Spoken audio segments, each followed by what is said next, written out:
Welcome to Frankly Speaking here on WYDC Big Box. I'm your host, Frank Acom, and we are broadcasting live from the Hesselson Studio here on Market Street in Corning. Boy, am I glad that you joined us. We have a lot to cover. Thank you for all the comments from after the program, which we're going to get to in just a moment. It is now official. Late at night, with not a single Democrat vote, Kamala Harris is now the Democratic nominee for President of the United States. So it is now official, and we're going to talk about that in just a moment. A couple other housekeeping things. Thank you to the viewers sending in the frustration that they've been experiencing when it comes to registering to vote. I just want to reiterate, I hope that you keep following up on it, because I understand you're concerned that if you were an independent or a Democrat that perhaps you would have got verification by now. I can understand the frustration. I would say make sure that you follow through, though. You don't want to show up and not be on the rolls and have it be too late, because as your point, and I can't read the whole comment here, but as your point goes, this is such an important election. I know, the most important election in anyone's lifetime ever. I know that's what the media always says, but it is extremely, extremely important. And that's why anybody having troubles, and you are not the only one that has explained to me that they're having troubles registering to vote, do not give up. Keep calling and verifying until they have you on the rolls. Okay, other comments from different viewers. Good morning, Frank. Good morning. We'll add a wave for that.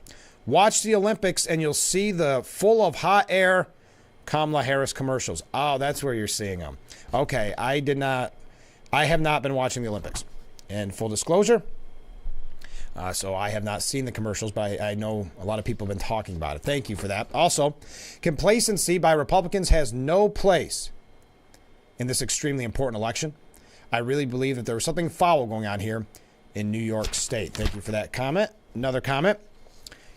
I would add that I firmly think that all of the Electoral College votes should be divided per how the percentage of votes were finalized. Not all votes should go to a supposed winner in the national election. I think, if I understand what you're saying, let's say New York State has 10 electoral. I know it's a lot more than that, but let's just say it's 10. And, half of the people voted, or a little under half voted for Republicans, then maybe 5 of those votes should go for Trump. Is that what you're suggesting instead of the winner-take-all state? Yes, I think there's something to be said there. I think that's a valid point, the winner-take-all idea. Thank you. Another comment from a different viewer. So, Frank, I'm sorry. I already read that one. So, Frank, I just heard the RFK Jr. bear story. Yeah. And I can't help but think of the Papua New Guinea and the Biden's uncle story, who was allegedly eaten by cannibals. Why? Not because they're similar or any similarities between the two stories, but they are both so bizarre. What are the Democrats, we'll say, thinking? No, it says here, what are the Democrats smoking? That is a weird, weird story. He had to skid into it because he knew it was going to break in that New Yorker piece. There's a big piece of why is RFK Jr. running? What does he want? Something like that is the headline. So he knew it was going to come out, so he does the clip ahead of time explaining it about what had happened. What it is, an odd story. I know Morning Joe, I guess, spent about 10 minutes discussing it. They think they're funnier than they are, not really understanding that, yes, people do eat bear meat. But anyway, yes, it is definitely the story between that, what was a goat, or some speculated dog. He said it was a goat that he was eating. Then you've got the brain worm. List goes on and on. Another comment from a different viewer. Here's a thought. Biden wants to change the Supreme Court. It is not his job to think things up. It's his job to do the will of the people. All government in this country should operate this way. What the people ask for is what the government does. All government has lost this. Yes, that's just a play to his base. He started that conversation before he had dropped out of the race. And the argument he was making is, yes, this was not going to be done before the end of my first term, but that gives us 4 more years after we win to work on it. So it was kind of a blustery type thing. Well, they released a quote-unquote reform, and Kamala Harris kind of co-sponsored it now. So it will not be the end of that discussion. We have quite a few other issues to get to. Look at that already, all those comments, just to kick off the program. Did you see that Nancy Pelosi and Biden haven't talked since she helped push him out over the weekend? She was kind of sly in her response. Did you stab Biden in the back, get him out? And she kind of smiled and said, no, not at all, type thing. And then now she's saying that she wants him on Mount Rushmore. Well, we may talk about that a little bit later on. First of all, I wanted to give you an update from a story brought to you last week. That death penalty deal for the mastermind, or the death penalty free deal, I should say, for the masterminds of the 9/11 terror attack. Well, one mastermind and two others who participated in the plot, is surprised Defense Secretary Lloyd Austin. Does this show strength inside the White House, inside the Pentagon, at a time when we need to be showing strength? What's happening in the Middle East? But I'll continue. They have since revoked the agreement. That happened on Friday. This is not something that the Secretary was consulted on. We were not aware that the prosecution or defense would enter the terms of the plea deal. They added that the Secretary of Defense thought the best course of action would be for each of the accused to head to trial. He believes that the families and the American public deserve the opportunity to see military commission trials carried out in this case. What is going on behind the scenes? Well, I mean, I'm glad that the decision has been reversed. Don't get me wrong.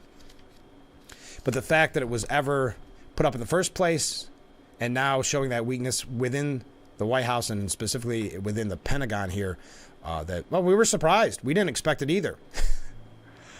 But doesn't give you a lot of confidence, does it? Now, according to the White House, Joe Biden and the United States are in round-the-clock push against a Mideast war. Joe Biden held crisis talks on Monday on a potential Iranian counterattack on Israel, as his administration said it was working around the clock to avoid all-out war in the Middle East. Biden and Secretary of State Blinken engaged in frantic diplomacy to try to ease tensions sparked by a suspected Israeli attack that killed that Hamas political leader. The president called King Abdullah II of Jordan, which helped down Iranian drones and missiles in an earlier showdown in April, while Blinken called top officials in Qatar and Egypt the key intermediaries seeking a ceasefire in the 10-month Israel-Hamas war. Now, we heard last week that the killing of that terrorist, the mastermind behind October 7th, well, that just isn't helping our negotiations with a ceasefire. That was President Biden's stance on the killing of a terrorist. We are engaged in intense diplomacy, pretty much around the clock, with a very simple message. All parties must refrain from escalation, Blinken said. It is also critical that we break this cycle by reaching a ceasefire in Gaza. Now, when he says pretty much around the clock, does that mean from 10 in the morning till 4 p.m.? Or does it really mean around the clock? I think that's a question that's fair to ask. Now, there has been reports that rockets were fired at U.S. personnel at an Iraqi Air Force base. At least 2 rockets were reported to have been fired in Iraq, which in the base which houses Americans, and that several people were injured. We can confirm there was a suspected rocket attack today against U.S. and coalition forces, and I'm going to try it here, Al-Assad Air Base in Iraq. Initial indication are that several U.S. personnel were injured. Base personnel are conducting a post-attack damage assessment.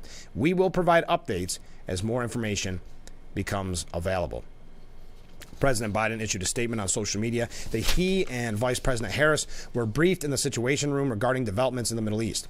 We received updates on the threats posed by Iran and its proxies, diplomatic efforts to de-escalate regional tensions, and preparations to support Israel should it be attacked again. We also discussed the steps we were taking to defend our forces and respond to any attack against our personnel in a manner and place of our choosing. So it'll be curious to see if we respond to that, how we respond to that. But it was reported on Sunday, I believe, that the Iran attack could happen as early as Monday. Now, yesterday did not. Around the clock diplomacy, according to the White House. So that is just an update from a story that we brought to you pretty extensively yesterday. So with the virtual roll call, Kamala Harris is now the Democrat nominee for the 2024 race. It sounds as if she's still having some difficulties deciding who she wants as her number 2. It's between that Walz and Shapiro. So we're going to talk about the Veep race. We also have quite a few things here about Harris in general.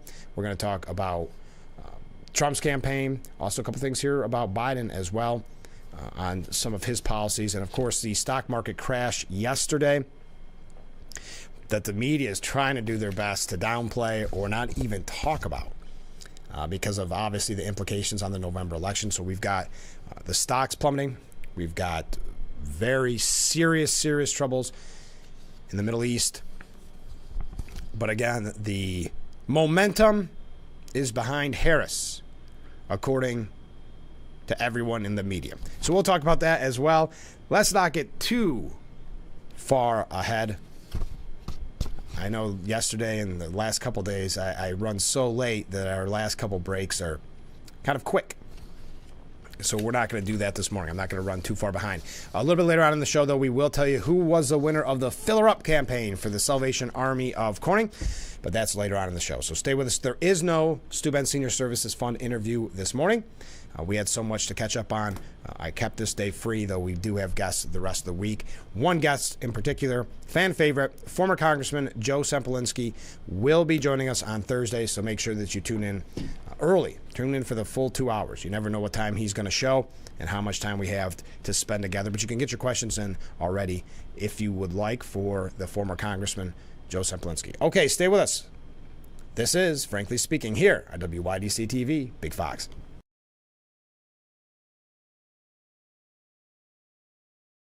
Attention, Elmeron may lead to vision loss.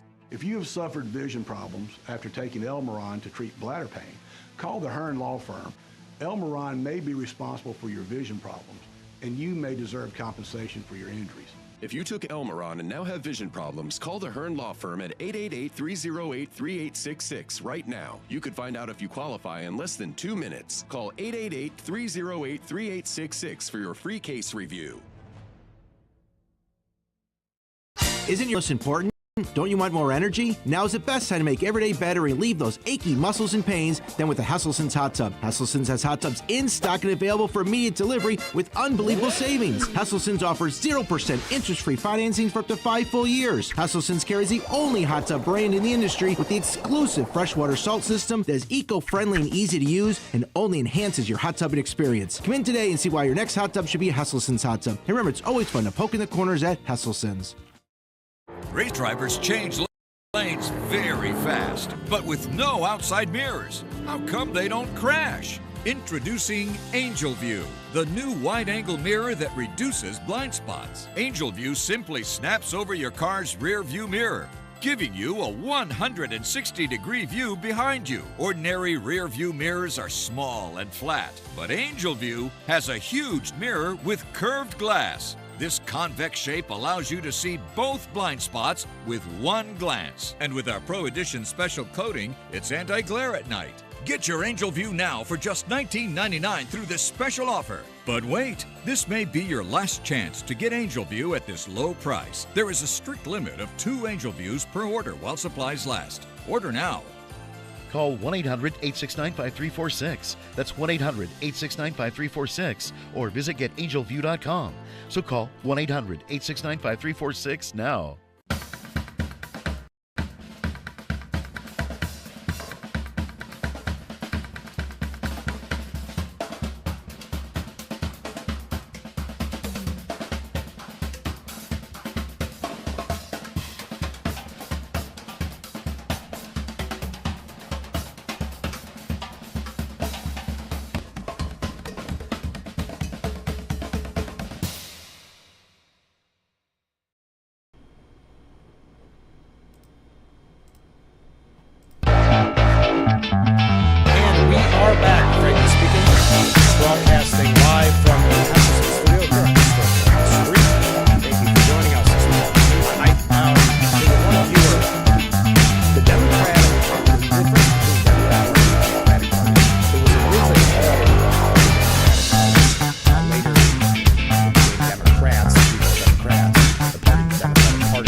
really Republicans started calling it the Democrat Party, if I understand the history right. I could do a little more research on that, but that's the way I've always understood it.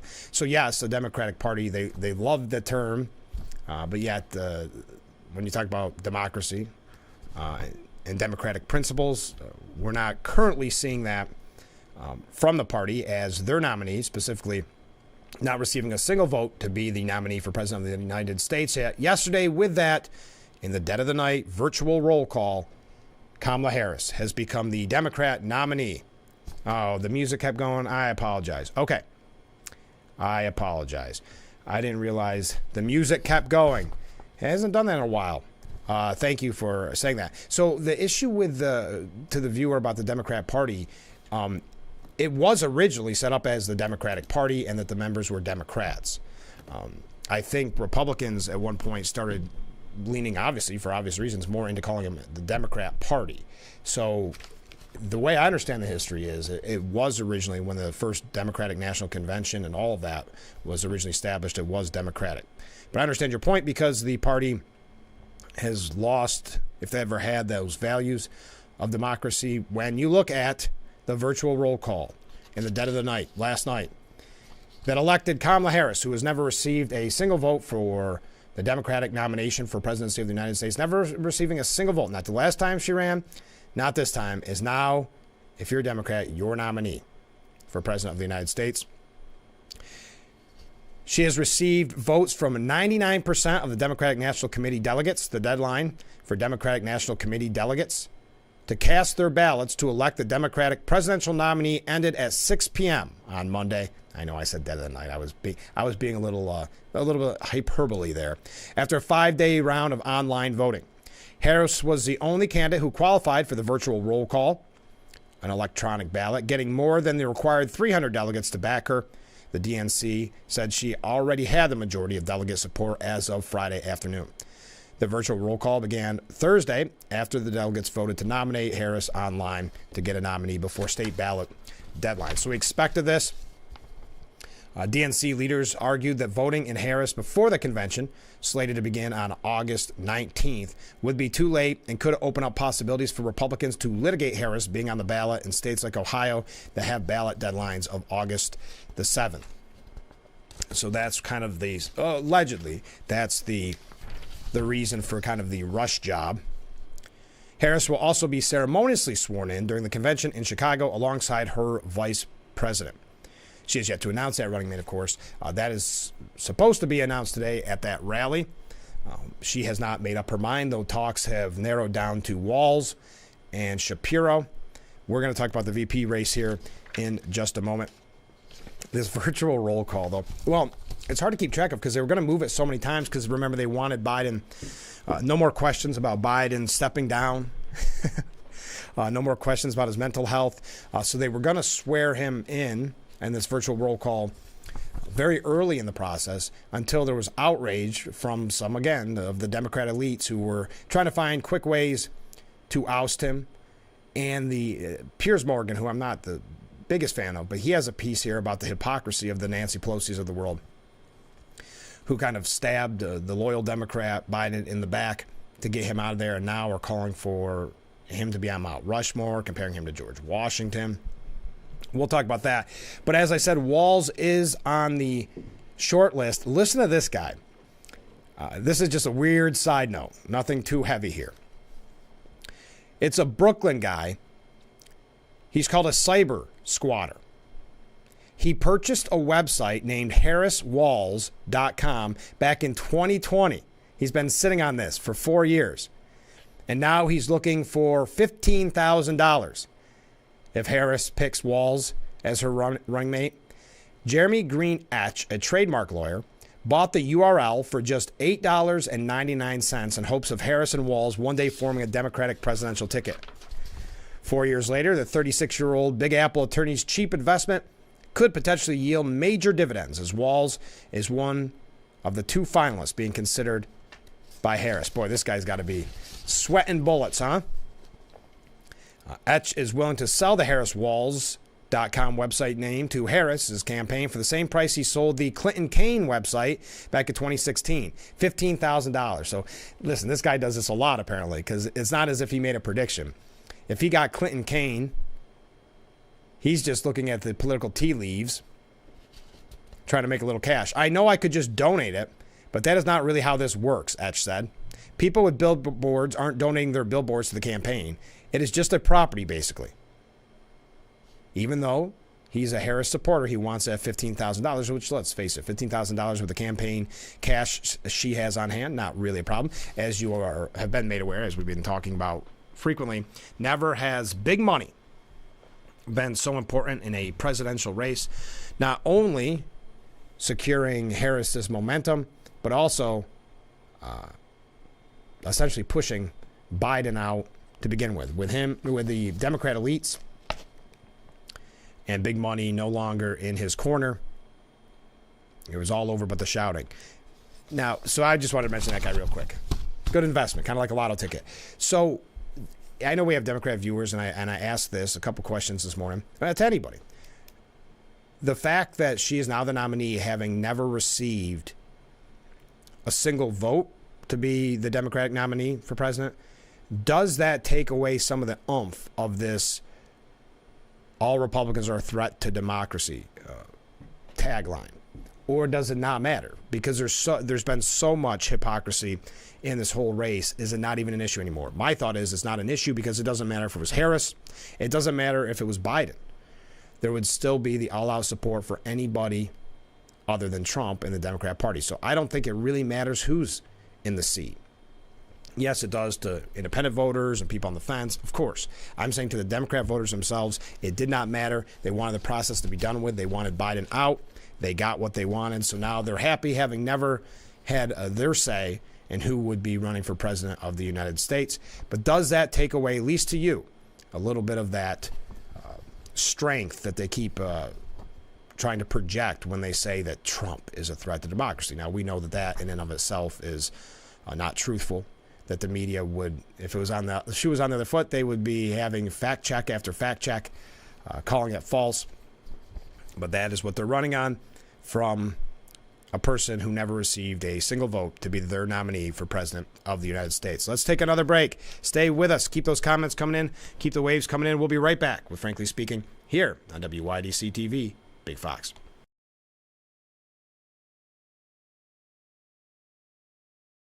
Have you been unable to work for over a year due to a mental or physical disability? Were you recently denied Social Security disability benefits? Great news. You may be eligible for money, back pay, relief. If you've been pre-qualified and diagnosed with a recognized condition that prohibits you from working, our lawyers can file a claim to get your disability benefit. Call us today and find out more. Call now, 844-617-0440. I'm Marian Burt. I've lived here for 70 years, but I do fine right here in my house, and I want to be here as long as I can be. And I feel comfortable knowing that if something happened to me, someone would know because of the cameras that are installed in various spots in my home. That has been a wonderful gift to me, to be able to have that security and that support from Full Circle America, and that's what it's all about. You need but they're bulky, awkward, and never put the breeze exactly where you want it. Introducing my fold-away fan from Bell & Howell, the compact cordless fan that unfolds into your own personal wind machine and extends to nearly 4 feet high. Its lightweight, portable design makes it easier than ever to have a targeted breeze anywhere. Plus, this whisper-quiet fan has 3 separate speeds, making personalizing your comfort a breeze. My fold-away fan's rechargeable lithium battery lasts up to 10 hours, and it has enough power to blast a breeze to the other side of this room. Its unique telescoping stand allows you to place it on the floor, so the breeze will reach anywhere with ease. Then the whole thing folds away for easy storage. Get my fold-away fan from Bell & Howell for just 2 payments of $19.99. It comes with the USB cable to make charging fast and easy. My fold-away fan. Call or click now. Call 1-800-349-4156. That's 1-800-349-4156 or go to myfoldawayfan.com. Every Saturday, your game is on Fox. Because Here, we got the guy that swings harder, the guy that runs faster, hits further, deals nasty. Saturdays on Fox, we got the swag, the scoops, the smiles, the steals. We got the pop, the rips, the threads, the wheels. We got the slides, the kicks, the shovels, the feeds, and picks for the highlight reel. Because Saturdays on Fox, we got you. No big deal. And we are back with Frankly Speaking, broadcasting live from the Hesselson studio here on Market Street in Corning. We've got to, listen, I know you watch plenty of news, and so you've seen the bias. Listen to this from CNN, who, again, no longer hides the bias. This specifically from Stephen Collinson.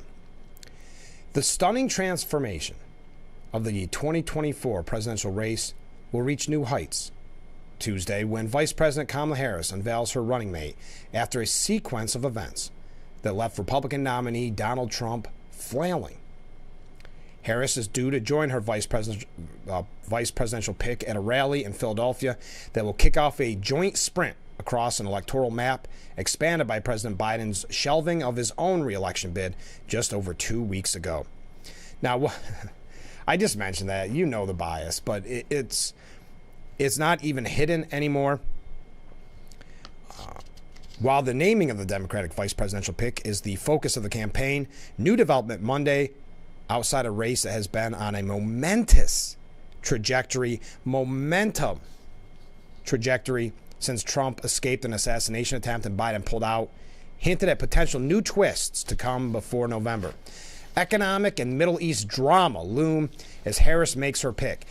If we would have saw what happened with stocks yesterday during, let's say, the Trump presidency, or if Trump is to win in November and that were to happen during his, do you think they would just call it drama? I don't want to go through any more of this because you see the bias no matter what outlet, not no matter, but most outlets that you go to. Now, right now it does look like it is Walz versus Shapiro. Carson Swick at the New York Post put together, and I know we have many viewers out there from Pennsylvania. What do you think of your governor? They said that he has a very high approval rating. A lot of Democrats in Pennsylvania are big fans of Governor Josh Shapiro, but not all of them want Kamala Harris to make him her vice presidential pick. Cumberland County couple Candace and David Triddle said they're happy with the governor where he is and don't want Pennsylvania to lose Shapiro to Pennsylvania Avenue. We think he's a great governor, and we'd hate to lose him. So they support Mark Kelly. I was kind of surprised Mark Kelly was taken out of the race, at least according to recent reports, that it is down to Walz and Shapiro. Because, as we had mentioned, according to sources close to the Biden family, Obama actually wanted to be Mark Kelly as a nominee. And you think about it, he didn't even get a vote. He did as an elitist, don't get me wrong, in the Democrat Party. But he didn't get a physical ballot to vote on Harris either. It blows me away the way this all played out. So they said, basically, he's just so darn good that Pennsylvania doesn't want to lose him. Do you agree if you are a Pennsylvania resident? But at the end of the day, it doesn't really matter. And the reason I think, and I'm not making any kind of predictions, I just personally think it'll be Shapiro, is because that's where the big money wants it to go. Hollywood elites, this coming from Deadline, Hollywood elites want it to be Shapiro. And remember, at the end of the day, this election is the most, specifically the Democrat Party, has been the most controlled by big money. From the ouster of Biden to the now momentous trajectory, as CNN said, of her campaign. And now, if at the end of the day, this is what switches her decision to Shapiro, not switches, makes up her mind for Shapiro. If all goes as planned, America and the world will know in the next few hours who Kamala Harris has picked to be her running mate. However, in the corridors of Hollywood power and money, an overwhelming favorite choice has emerged. Josh Shapiro, Pennsylvania wins the election, said one executive. The exec promptly added of why the Keystone State's governor would be the best fit for VP. and the presumptive Democrat nominee just over 2 weeks long White House bid in a still tight electoral college battle with Trump. With the decision coming down to the wire ahead of the convention, Shapiro, along with Governor Tim Walz of Minnesota and Senator Mark Kelly, individually met with the vice president over the weekend. We know that. This is like a mini primary for the second spot, with one vote that matters, a producer said.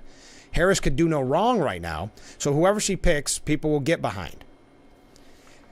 I know this is going to be frustrating, folks, but first of all, they're right. No matter who she picks is going to be a historic and great pick for VP. No matter who. You can already see the coverage of that. You can already see the writing on the wall. I don't bring that up for this to get frustrated any more than we already are. But remember, they only have a few short months to cover up any of her gaffes, cover up any of her far left ideology in the past.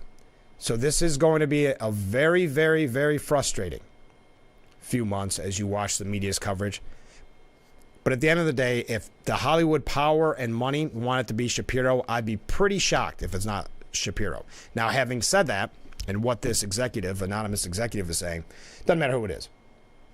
Doesn't matter who it is. They're still going to support her. So it's not as if she can make, if it's Walz, it doesn't mean Hollywood money isn't still going to go to Walz and Harris's campaign. Whoever wins Pennsylvania wins the White House. So ask yourself, who do you think Harris is leaning towards today? They know each other well, get along, and that chemistry is important, the source added. Shapiro is good on TV, good on social, looks straight out of West Wing casting. One big donor joked. And that, I don't want to go through the whole history of West Wing. So there you go. What are your thoughts on the VP race? We're going to talk a little bit about the convention, a few more things here about Harris's campaign. Nancy Pelosi coming up here in a little bit. What else? Secret Service updates. Maybe a couple New York updates. Yeah, no, I don't want to give too much away, but keep those comments coming in. You see the number on the bottom of your screen.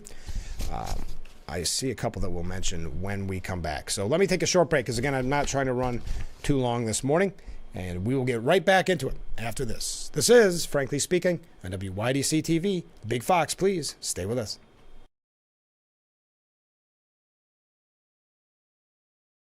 If you or a loved one regularly used hair relaxers or straighteners and were diagnosed with uterine, ovarian, or endometrial cancer, you may be entitled to significant financial compensation.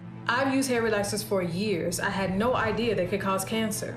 Chemical hair relaxers and straighteners have been linked to serious conditions, including several types of cancer. If you used hair relaxers and have been diagnosed with uterine, ovarian, or endometrial cancer, call us now. There's no fee unless we win your case. Call today. It's the 205th Steuben County Fair. Celebrate an action-packed week of fun. Catch the Broken Bee Rodeo on Wednesday, Demolition Derby Night on Thursday, Monster and Tough Truck Show on Friday, and Truck and Tractor Pull on Saturday. Come enjoy the carnival, the Midway, tons of free shows, and Demolition Derby finals on Sunday. It's fun for the whole family. For more information, visit us online or like us on Facebook. The 205th Steuben County Fair, August 12th to the 18th in downtown Bath. See you there. Your wallet is always in danger. Criminals can hack your information without you even knowing. Introducing Slim Mint, an ultra-thin RFID blocking wallet that keeps your cards and cash protected. Slim Mint uses the latest RFID blocking technology to prevent thieves from stealing your info. It's ergonomically designed to optimize space and keep your belongings organized. With the auto-locking Slim Mint, your cards and money stay securely in place. It has a built-in cash clip and a flexible outer band to fit your additional cards and cash. Call or click now and get Slim Mint for just $29.99. Order in the next 5 minutes and you'll get an instant $10 discount. So it's only $19.99. But wait, due to rising costs, this may be your last chance to get Slim Mint at this low price. There's a strict limit of 3 Slim Mint wallets while supplies last. Don't wait, order now. Call 1-800-654-6604. Call or visit slimmintwallet.com. So call 1-800-654-6604. Order now. It's a season of sharing. Having a good time has always been my #1 goal. I tend to get crazy. At my age, I should not be jumping up and down like that. And if you don't know what I mean, ask your mama. The young ones, y'all like, we don't know what you're talking about. But I promise you, in 30 years, you will. It's the best time in daytime. Weekdays at 2 p.m. on Big Fox.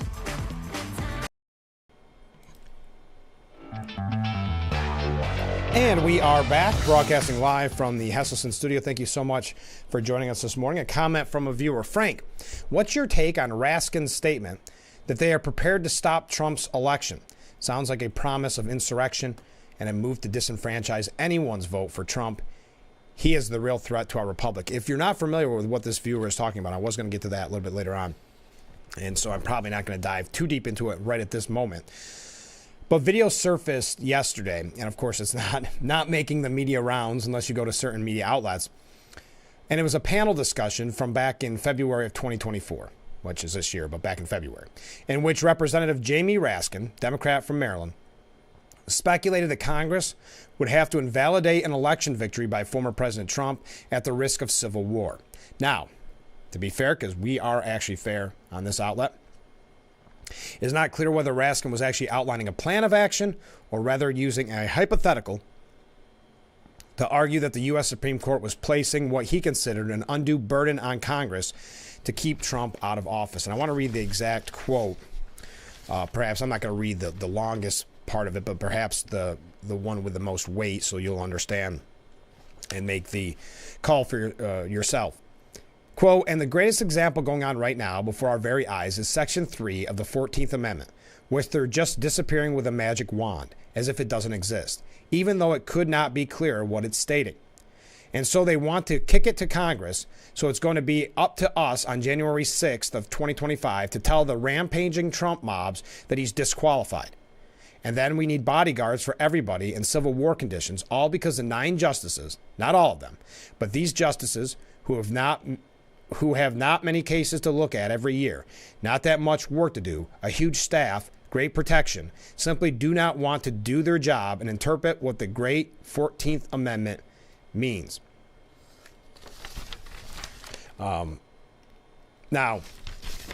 Raskin was incorrect in that he claimed that not all the 9 judges would block Democrats' attempt to exclude Trump from the ballot.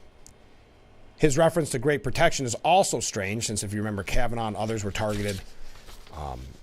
So the whole thing was kind of a mess. But I'm sure you did not see that on the mainstream media. But I actually have examples that go, I'm not going to say further, but go right in line with that coming up a little bit later on. So thank you for highlighting that. Yes, it's very scary. These are the kind of things that, to this viewer's point, if it were said by Trump or Republican, it would be in the news nonstop, 24/7, if not worse. You could be looking at, charges of insurrection, those type of things.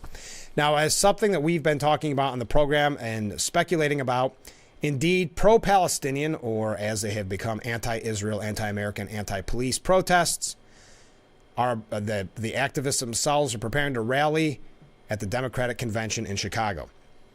This is a piece from the LA Times. They go through, I hate when they have articles like this where they go through individuals before they start talking about the overall picture of what is happening. But, quote, Palestine is this generation's Vietnam War. We're unabashed about the Palestinian right to self-defense to end Israeli genocide. We have momentum. I don't think we'll lose any steam with Biden out of the race. Kamala Harris and other Democrats are still backing Israel. Yeah, they can't be very happy with the way things are turning right now with Israel taking out that terrorist. We know that specifically when it comes to Iran, Biden even asking our allies, don't start questioning Iran's nuclear capabilities or how close they're coming to the nuclear capabilities, because we don't want to ruffle any feathers before the election. So yes, I know we've heard with Shapiro, if she is to pick Shapiro, there's already Democrat anti-Israel protesters calling him Genocide Josh. So she's got to walk a tightrope in who her ultimate decision is on that, and how important that anti-Israel section, and I don't know how big that base is. It must be, or that section of their party, because it must be pretty big, because they seem to be changing their policies at the drop of a hat to kind of coddle these anti-Israel protesters. So I don't really know the answer to that. But is it enough that it changes their mind on Shapiro, or, as we mentioned earlier, the big money donors from Hollywood looking towards Josh Shapiro. Though at the end of the day, we've got to remember, they may say that now, and this may be part of the Veep stakes, as it's so corny called. It could be a part of this, some other, Shapiro's people release that interview, whatever. But at the end of the day, the big money's still going to go to Harris and whoever she picks. Because it's just like with Biden. They said the money was drying up. Well, they just sat on that money, and as soon as Biden stepped aside, look how much of that money went to Harris. Again, proving that that big donors, that big money the Democrats always talk about, are deciding the fate of the Democrat Party and their presidential nominee. But pro-Palestinian, as they've so kindly put it here at the LA Times, but we've seen it, the anti-Israel, anti-American, anti-police activists are preparing to rally at the Democrat convention in Chicago. I see this being cracked down, not in the way that Mayor Daley did back in '68, but you could definitely see there being a crackdown, so it's not on cameras, or the media will refuse to show it, because they don't want that split screen of a historic night for Harris and for the country, for the Democrat Party. Historic. You can see it already, the writing on it. They don't want the contrast with that of Democrats protesting their own party. Now, that would be interesting, too. If you're one of these, we'll put it kindly, because some of these college students, I do believe, have been duped.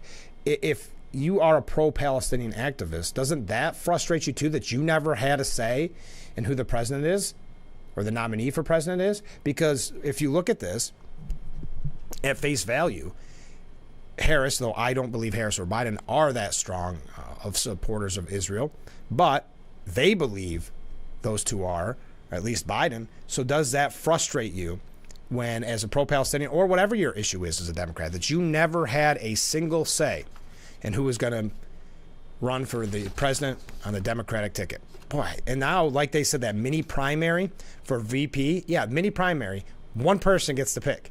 One elite, Kamala Harris, gets to pick who the VP is. So using the term primary is a little fast and loose there, isn't it? The only part of this process that they can maybe call a primary, and it's still up to one person coming from the party of constant lecturing on democracy. I don't know. I would be very, very frustrated. I'm surprised that you don't see more there. But the media is not going to cover it, just like the media is not going to cover that what is arguably one of the biggest cover-ups in presidential history, which is keeping Joe Biden and his mental decline out of the public eye, and Harris, of course, a part of that cover-up as well. But we got to take another break. Keep those comments coming in. Keep those waves coming in. It's not just all about Harris this morning. We do have other topics to discuss, and I know we find out today about the VP. So if you want to make your guess, if you want to make your prediction, I would love to hear from you.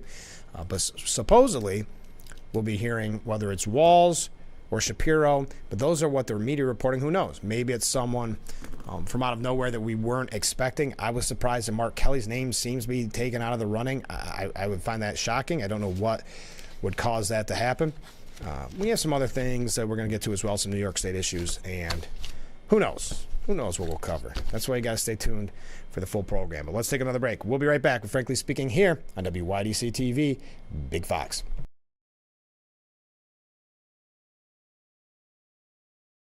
Attention, Elmeron may lead to vision loss.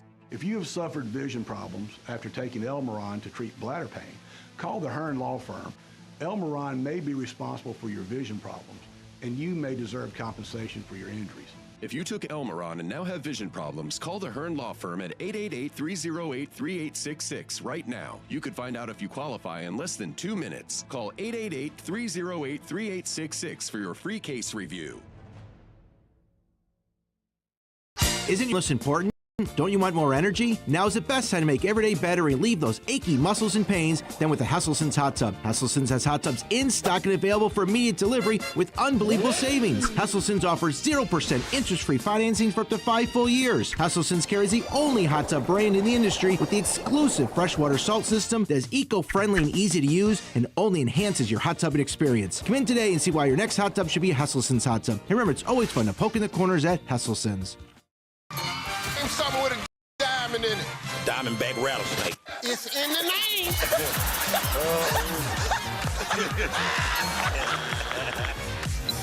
Name a low-calorie food you might make your edible underwear out of. Salmon. Watch it weeknights. Share it the next day. Wild caught Norwegian teriyaki. Share in the fun. Weeknights on Family Feud. 7 and 7:30 on Big Fox. And we are back with Frankly Speaking. Got another comment in, and they admitted that there was going to be some bad grammar here, so I tried to tighten it up. I hope I didn't lose your point.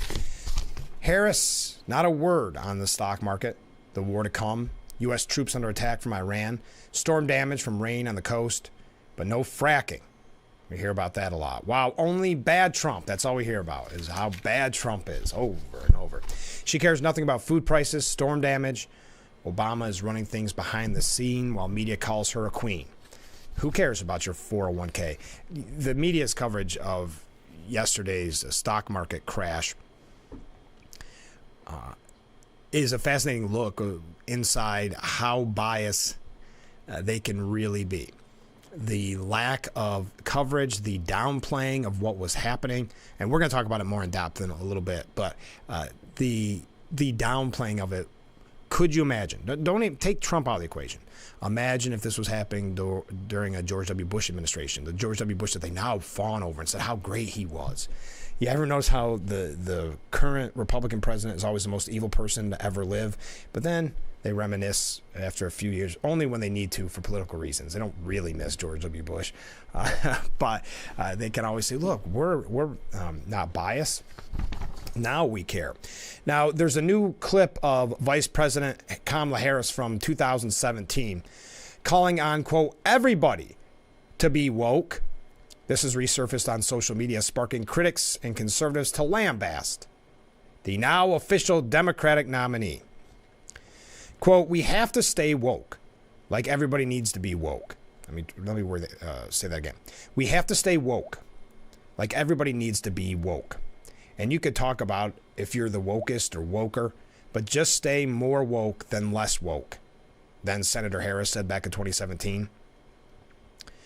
I get upset when we say we're going to shut our door to refugees who are fleeing such atrocities and have been standing in line for 2 years to qualify for refugee status, and they arrive here and we turn them away. Yes, I'm going to get mad about that. I'm going to get mad when we have an attorney general who's trying to resurrect the war on drugs, and he thinks the greatest evil that mankind has ever seen is marijuana. Leave grandma's medical marijuana alone, Harris said. Harris doubled down on her comment in a message posted a day later, which read, we have to stay active, we have to stay woke. Now, many of you are familiar, but if you're not, I think it's only fair to do our due diligence here. The use of the word woke grew in popularity back in 2017. That's why she was using it. She's always trying to be up on the trends awkwardly. When dictionaries such as Oxford and Merriam-Webster's added the phrase to their lexicons, defining it as people who are attentive to issues such as social justice. It has since become a catch-all word for left-wing issues and agenda. So this coming back, and this was being reported by Fox News, so that was making the rounds yesterday. We all need to stay woke. And there you are. Oh, man, I don't want to spend the whole... Well, there's still quite a few. What did you think about... I know we heard from one viewer. What did you think about... Let's get down to the nitty-gritty. RFK Jr. and the bear scenario. I don't... Listen, I don't want to spend too much time talking about RFK Jr. He's obviously... It's been one thing after another. I don't think many are taking his chances seriously. But if you are, maybe you're a supporter, or maybe you don't like the attacks on him, let me know what you think. He seems to take awkward pictures of himself, doesn't he? Whether it's that goat or dog, whoever you're talking to, or whether it's this bear where he's making it look like he's biting his hand. Even joking after that picture surfaced that maybe that's where I got the brain worm. Can I just say, take a step back. Forget who you support, who you don't support. Forget RDI, any of that. What a weird time to be living in with presidential politics and politics in general. Did you ever imagine a day here in August that would look like this? But keep in mind, it is August. So there is not a lot of time to run a presidential campaign.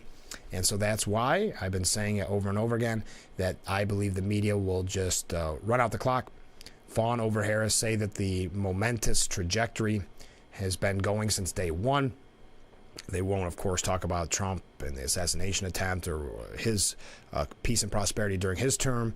They won't talk about Harris's political agenda or political past. This is all going to be, and there's actually a piece about this I'm going to get to later on. It's all about teleprompter speeches and celebrities who attend her rallies.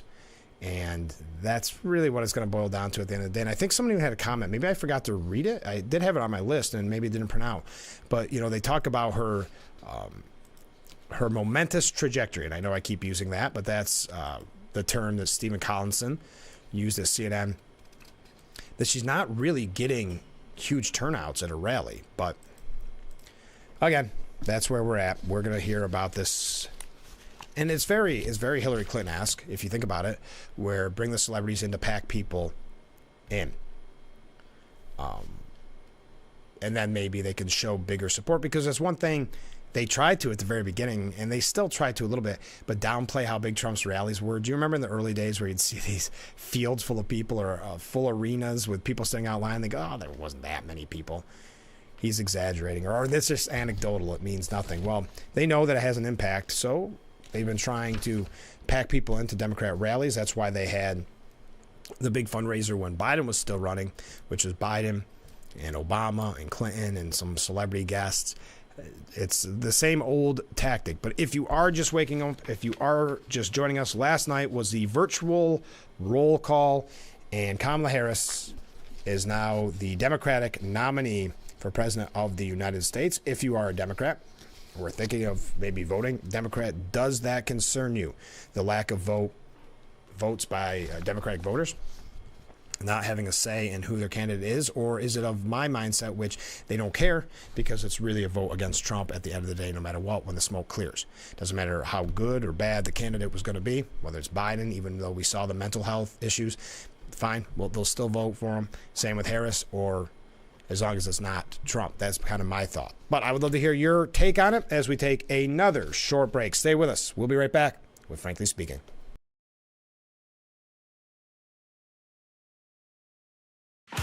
When it comes to fun, it's what we do. See All-American country star Aisling McBride perform live. Tickets are $30 and on sale now at Ticketmaster.com and the gift shop. Tioga Downs Casino Resort. Fun is what we do. The bathroom of your dreams is only a phone call away with BCI Bath and Shower. We can make your ordinary bath and shower extraordinary. This is not a cookie-cutter design. This is a complete custom build that will fit your every need. It's never been easier or more affordable than right now to get the bathroom of your dreams. We have the best monthly programs in the industry with payments as low as $99 per month or no payments, no interest for 18 months with approved credit. The hardest part of your new bathroom is gutting and building the tub and shower. If your bathing area is old, there could be damage behind the walls and possible mold and mildew, which can be a serious safety issue. At BCI, we don't cover a problem, we fix it. Call now to get a never clean glass treated door with the no-track system at half off for the first 50 callers. Factory trained, certified installers made in the USA and discounts for seniors and military. Call 800-704-1798. That's 800-704-1798. In a game of few words. Urkel, glasses. Nerd. It pays to know your nerds. If you guys didn't get nerd with me sitting up here on this show, 25 words or less. Weeknights at 5 and 5:30. And we are back with Frankly Speaking, wrapping up our number one here on WYDC TV Big Fox as we broadcast live from the Hesselson studio on Market Street in Corning. Let's go through some viewer comments, shall we? First up, to me, woke equals an agenda of dependency. Interesting point. That's one accurate definition. Thank you. Another comment from a different viewer. This is from Ken in Horseheads. Things that make you say, huh. Why would RFK Jr. decide during his presidential race to recant a story about stashing a bear cub in Central Park years ago? There's no chance that this would help him get votes. Well, let me address that first point specifically. Ken, the way I understand it, because I was wondering the same thing. Why would this isn't even a fun story, right? There's no upside to this. Kind of like Noam talking about shooting her dog. There is no upside to telling that story. I know you think it makes you look tough. So I wondered the same thing with RFK Jr. Now, I guess the New Yorker was going to break the story. He had a big piece coming out in the New Yorker, about him. And I think it's titled something, but don't quote me on this. It's like, what does RFK Jr. want? Or something like that. So this was going to come out. So he got ahead of it. That's why he told the story before it came out. To kind of, he would hope, stop the blow a little bit to make it not as impactful. I don't think that worked. But that was the reasoning of the timing of telling that story. I'm not sure. I've not read the full New Yorker piece. I'm not sure if it was an anonymous source that was telling that story, if he let it slip. I don't know the answer there. But that is why we saw the initial videos with Roseanne Barr come out over the weekend. That was to kind of curb what was coming out of the New Yorker. The next point that Ken is making, if true, Alvin Bragg is looking into trying to charge RFK Jr. with a crime. If anyone was on the fence that lawfare was being used to influence the election, this action would surely convince them that that is it. I'm not sure. I haven't heard that about Alvin Bragg. I know that there was something about the statute of limitations that I heard in passing this morning as I was getting ready for work, that the statute of limitations had expired. I don't know what the statute of limitations. Well, first of all, we know that means nothing to Alvin Bragg, so don't think I'm discrediting if that happens. The statute of limitations mean very little to Mr. Bragg, but I didn't know there was. Just such a weird story. But yes, thank you, Ken. I hope I did an okay job with that. Next up, Trump should have RFK Jr. be part of the debates. That way he can use it against Harris, showing that she is scared to debate Trump. Okay, I need some follow-up question on this. Are you saying that if Harris doesn't do the Fox debate, just have it be RFK Jr. and Trump?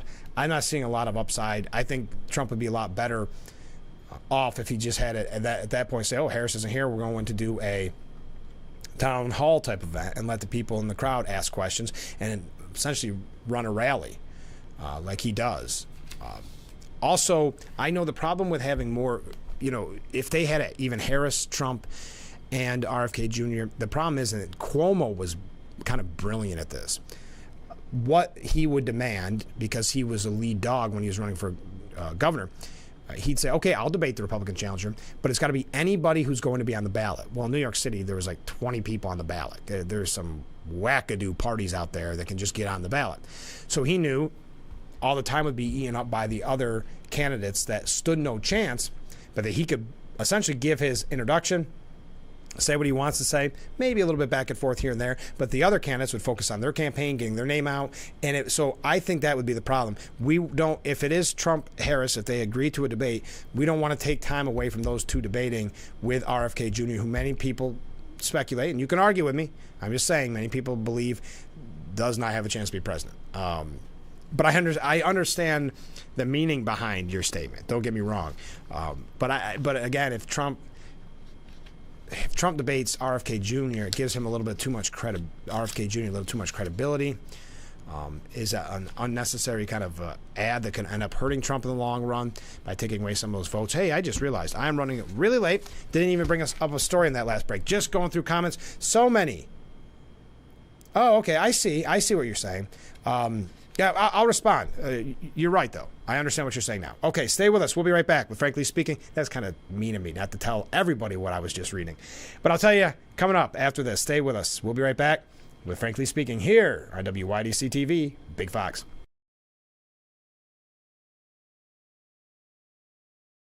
Looks like y'all got a lot of stuff here in your water. You're never gonna believe it, but this can filter up to 60 different contaminants from your water. It's all about cleaner drinking water. Dude, that's good water. And that's good water. Now that's good water. That's good water, eh? No matter where you live, there's a Culligan water expert nearby. At Culligan, we think about your water, so you don't have to. Call today to schedule your free water test. If you've regularly used hair relaxers or straighteners and were diagnosed with uterine, ovarian, or endometrial cancer, you may be entitled to significant financial compensation. I've used hair relaxers for years. I had no idea they could cause cancer. Chemical hair relaxers and straighteners have been linked to serious conditions, including several types of cancer. How do I know if I have a case? Call 844-292-6222 and consult with one of our attorneys to find out if the products you used are part of the lawsuit. Your eligibility will also depend on how often you use these hair products and your specific cancer diagnosis. If you regularly used hair relaxers or straighteners and were diagnosed with uterine, ovarian, or endometrial cancer, call us now. Call 844-292-6222. How much will it cost to talk to an attorney? There is no fee unless we win your case. Call 844-292-6222 for your free case review.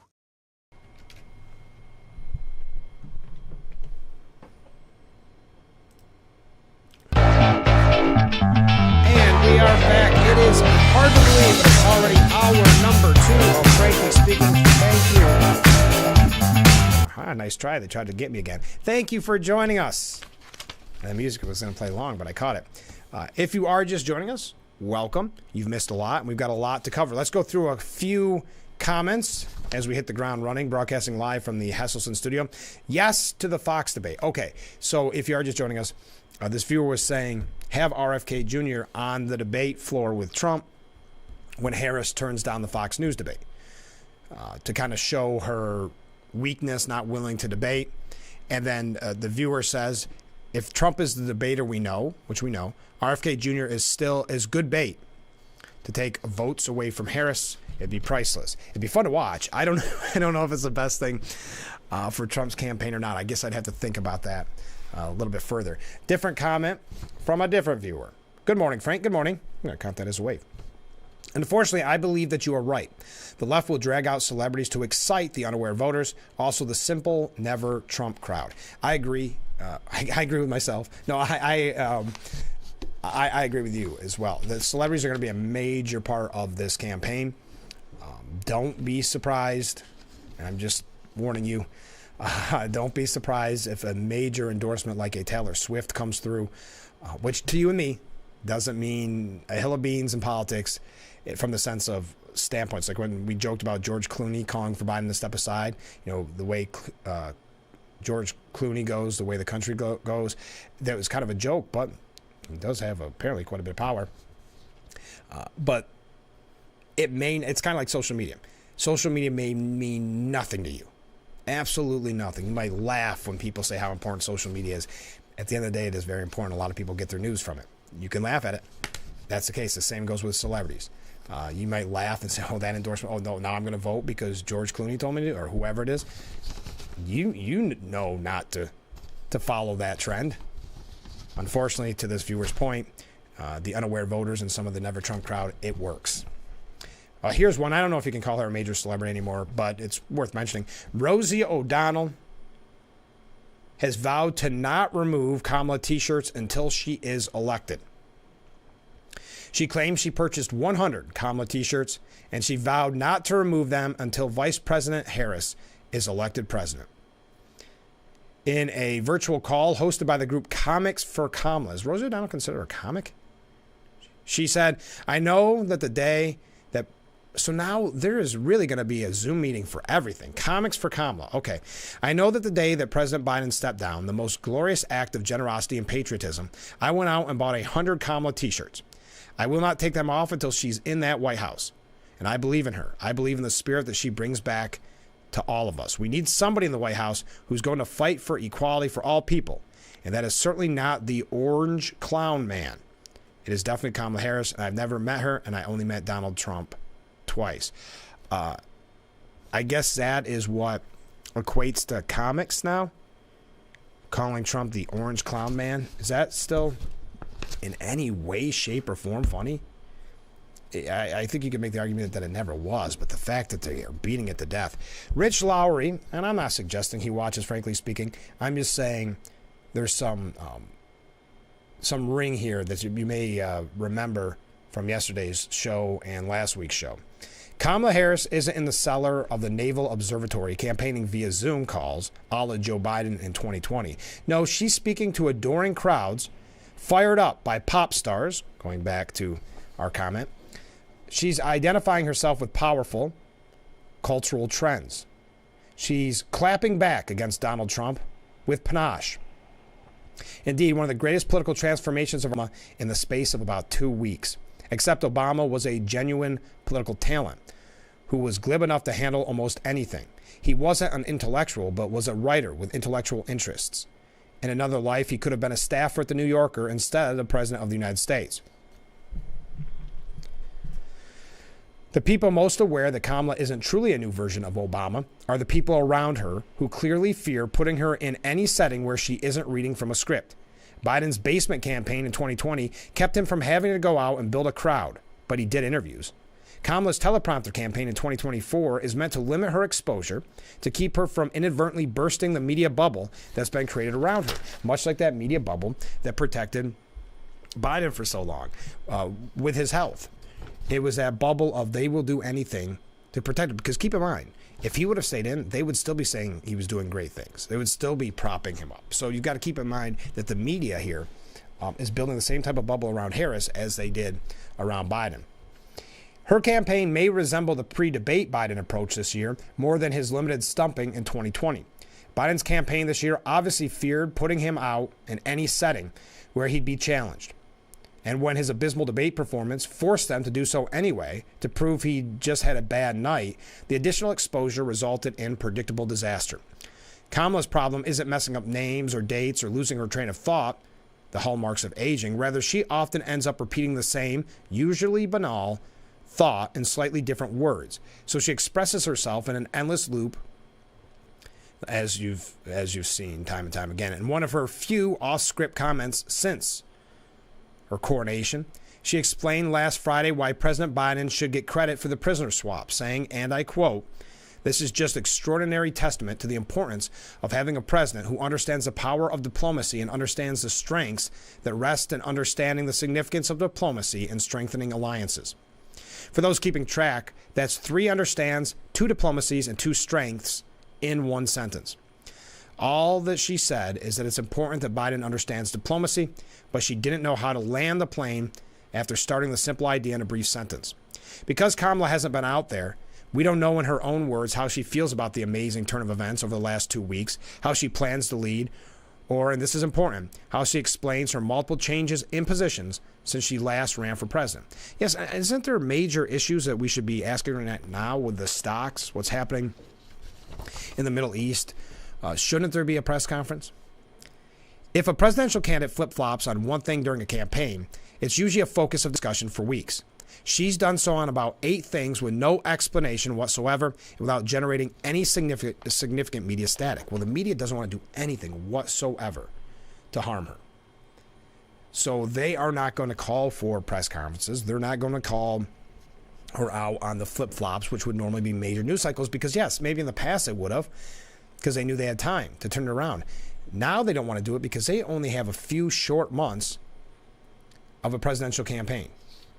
So any scandal or any big controversy could really break this momentum that this tremendous trajectory that she's on, which they can keep her on for a few short months. And they don't want to do that because the first time they have to break that with what they're showing you right now, like what Lowry's saying, that she's the second coming of Obama, they do not want to change the narrative at all because they know they can ride it out until November. Okay, I want to continue here, though. If you were them, wouldn't you want to keep it that way as well? The campaign will eventually need to do some interviews. Perhaps they will address the criticism that she's being kept from the media with some appearances on MSNBC and with sympathetic influencers. Then they can address the further criticism that Kamala is only talking to partisan outlets with a sit-down with a relatively safe journalist who has credibility in the broader media, say a Leslie Stahl of 60 Minutes. Besides that, back to the teleprompter. It's extraordinary that the Democrats had one presidential candidate whom they didn't trust with interviews and have replaced him with another, fresh and younger candidate whom they also don't trust with interviews and who they have to build this bubble around and who they have to protect. This is why Trump has to debate Harris. Given the way she has been hiding from the media, a debate or debates may have to be one of the main means of trying to expose her. She's out of the basement, but she's never off script. That's why I was kind of surprised that Trump didn't jump right on the debate and saying now it's Fox or nothing. I hope he changes his tune on that, because I do believe he wants that debate. Because again, it is not going to be difficult for the media to keep this bubble around her. Think of how long they kept it around Biden. Years. So you don't think it's going to be easy for them to keep this bubble around Harris until November and talk about nothing but how bad Trump is and how amazing her trajectory has been the last 2 weeks, and then it'll be 3 weeks, and there'll be a month, and then the writing is on the wall. Prepare yourself. I'm not saying it's all over at all. I'm just saying this is going to be a frustrating few months. Martin Gurry, and we're going to talk about this when we come back. He writes at the New York Post, the accidental rise of Kamala Harris is a symptom of an unserious age that we are living in. We're going to get to that in just a moment, but don't want to run too late. Keep those comments coming in. Keep those waves coming in. Hour number 2 just getting started here on Frankly Speaking on WYDC TV. Big Fox, stay with us.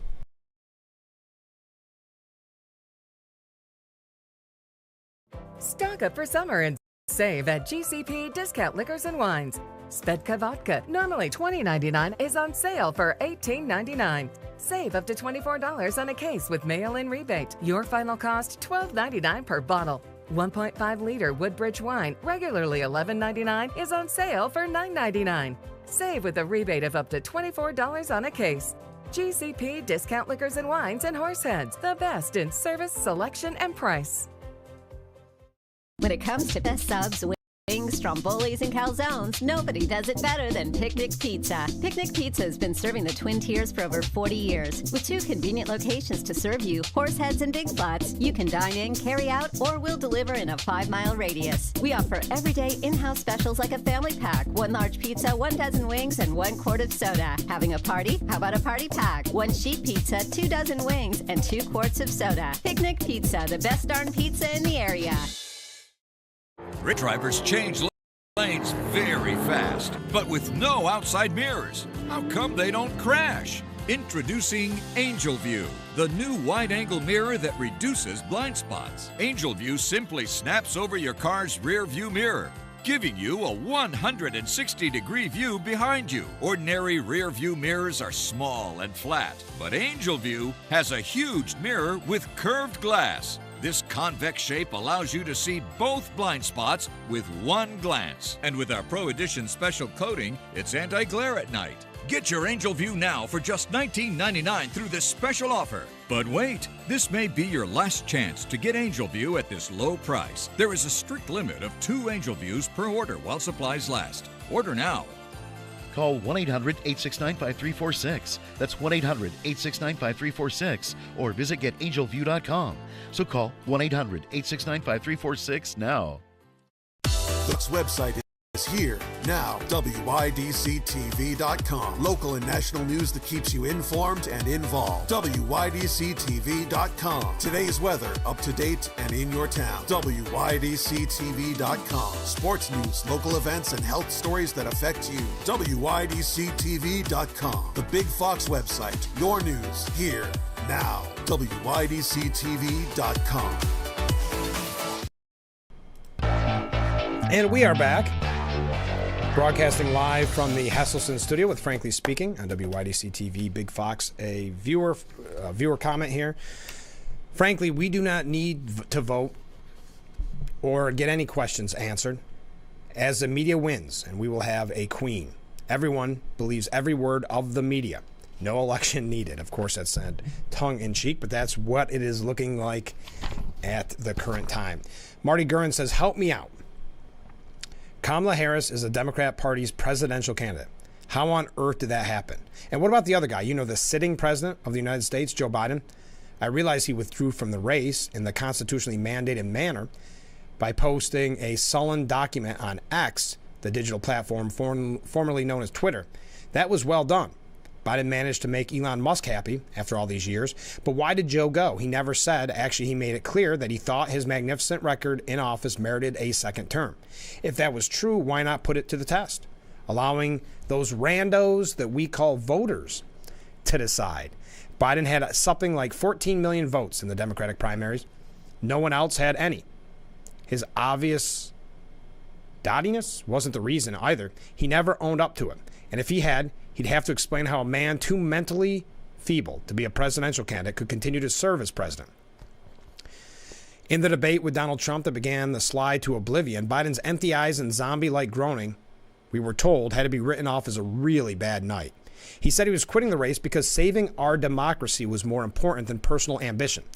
Now, I happen to agree that Biden retiring permanently to the basement of his Delaware home is a boon to American democracy, but that was true from Inauguration Day. Why did he inflict his personal ambition on us for 3.5 years?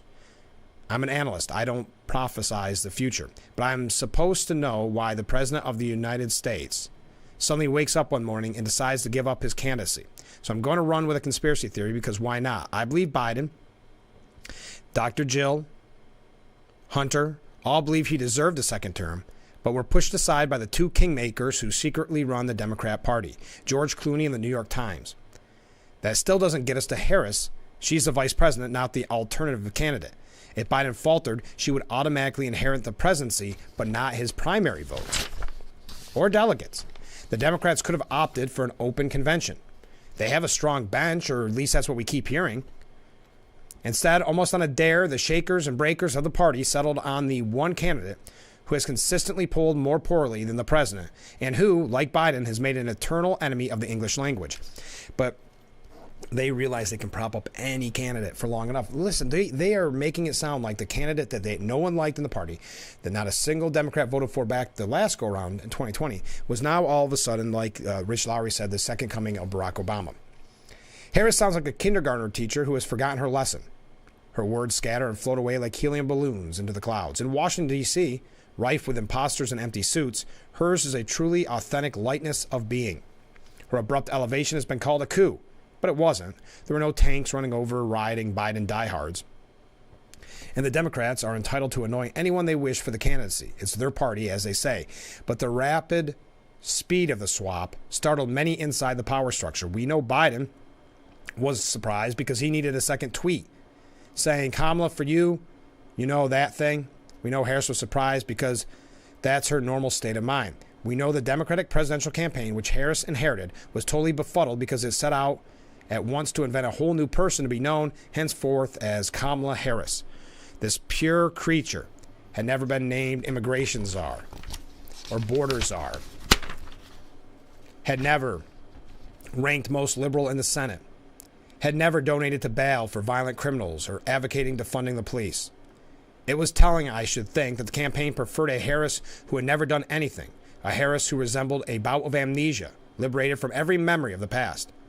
Even with the assistance of this media, this replacement of a replacement is unlikely to catch on. If you want a blank slate, go for Whitmer. Harris, alas, is too memorable in her own unique way. Americans are eager to learn the political principles that motivate the new candidate. Her handlers, we have seen, would rather she not have any. But that's the problem. We can't take it in the mindset that this is a full presidential campaign. This is a 4-month presidential campaign. So the media's not going to talk about her background of like that, donating to bail for violent criminals or advocating for defunding the police or being the most liberal in the Senate.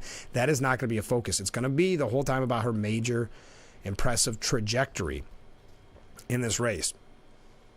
I'm not going to go through this whole piece, but I think it raised some good points that it is kind of showing us in an unserious age.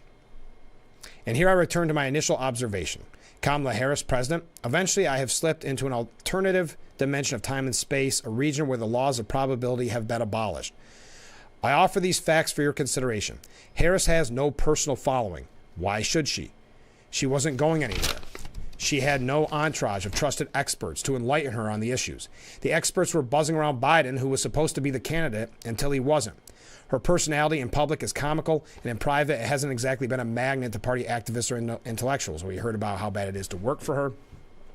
By all accounts, her staff hate her and go running for the door at the first opportunity. Her name isn't closely identified with a particular cause or issue. She's a pretty terrible politician. She underperformed as a vote getter in deep blue California. She self-detonated before the first primary won in 2020. She sought the presidential candidacy on her own merits.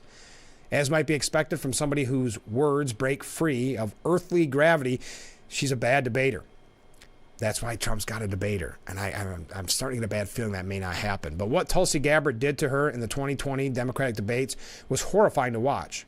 The equivalent of Bambi versus Godzilla. Her campaign never recovered from that thrashing.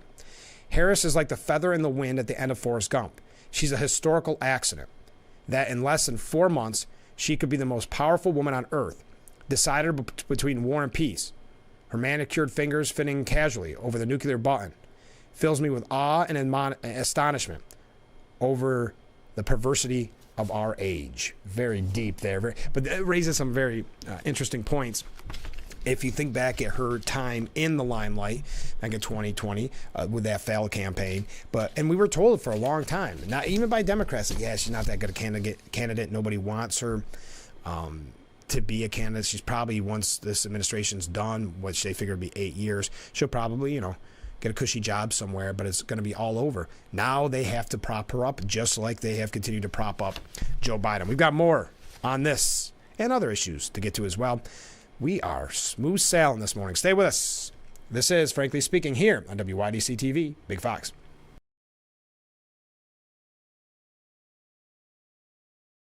We are proud to serve our country, to serve our local communities, to wear the uniform, to be a soldier, to serve abroad when and where duty calls. We are ready to stand with our brothers and sisters to defend, to serve, to fight. We're always ready. We're always there. We are the New York Army National Guard. Hi, I'm Al. And I'm Aubrey. For over 40 years, the Blaze Alexander family dealerships have been making car buying easy, affordable, with respect for your time. And we do that by treating all of our customers like family. By making sure you get the lowest rates, biggest discounts, and most for your trade. By providing clean, comfortable, and convenient service. By offering the largest selection of new and pre-owned vehicles every day. Visit a Blaze Alexander family dealership, where we're taking the deals the other guys won't. You need a fan, but they're bulky, awkward, and never put the breeze exactly where you want it. Introducing my fold-away fan from Bell & Howell, the compact cordless fan that unfolds into your own personal wind machine and extends to nearly 4 feet high. Its lightweight, portable design makes it easier than ever to have a targeted breeze anywhere. Plus, this whisper-quiet fan has 3 separate speeds, making personalizing your comfort a breeze. My fold-away fan's rechargeable lithium battery lasts up to 10 hours, and it has enough power to blast a breeze to the other side of this room. Its unique telescoping stand allows you to place it on the floor, so the breeze will reach anywhere with ease. Then the whole thing folds away for easy storage. Get my fold-away fan from Bell & Howell for just 2 payments of $19.99. It comes with the USB cable to make charging fast and easy. My fold-away fan. Call or click now. Call 1-800-349-4156. That's 1-800-349-4156 or go to myfoldawayfan.com.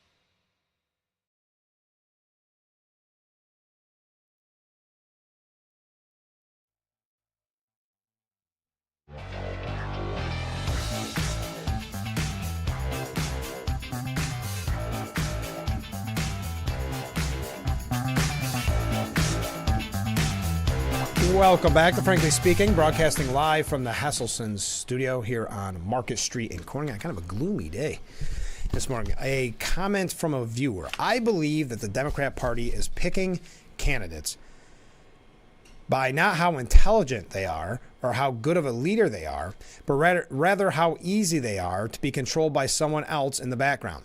Basically, a pretty front person. Thank you very much.